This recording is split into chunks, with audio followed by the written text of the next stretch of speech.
What's up, guys? I've got a really good keto / weight loss diet advice for you.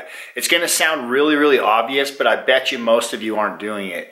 You got to remember, what are calories? Calories are energy. Okay, with ketosis especially, we're using fat as fuel to function, perform brain function, to run our metabolism, our metabolic, our heart rate, all that stuff. It also fuels performance. So doesn't it make sense that you would eat more fuel if you need to perform more? And of course it does. So here's what I recommend. Something I picked up through years of trial and error. You eat according to your output, or the more you work, the more you eat. Again, it sounds really obvious, but I bet most of you aren't doing it. And here's the example. You got 7 days in a week.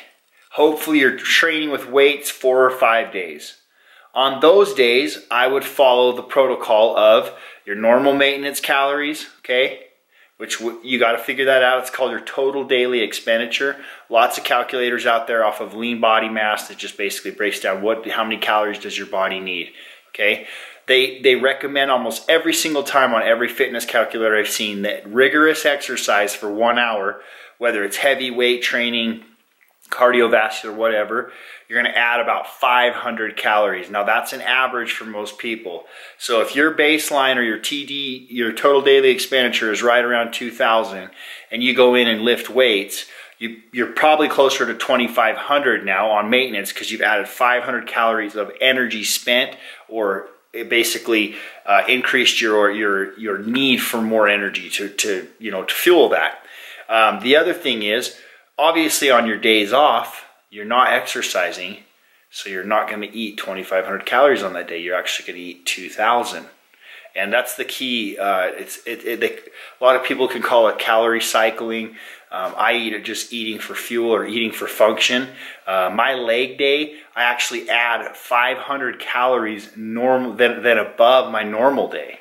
So I train legs very intensely. I feel like it's a large muscle group. I feel like my recovery is adequate and fueled properly if I bump my caloric intake by 500 calories. Now, with keto, that doesn't mean raise your protein, raise your carbs, raise your fats. It means protein and carbs are constant, bump your fat to fuel that difference. I hope that makes sense. You're eating for fuel.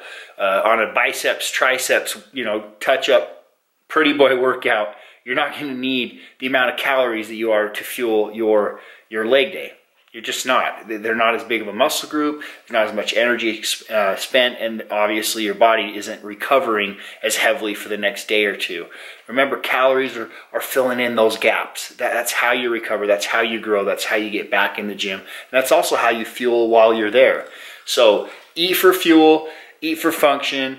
Raise your calories on your big intensity days, lower them on your rest or off days. If you're taking a week of vacation, you want to splurge or whatever, that's fine. I would still just aim for a lower caloric intake. You're going to store less body fat, you're going to look and feel better, and your body's going to have the energy it needs to take care of stuff. So hope that helps out.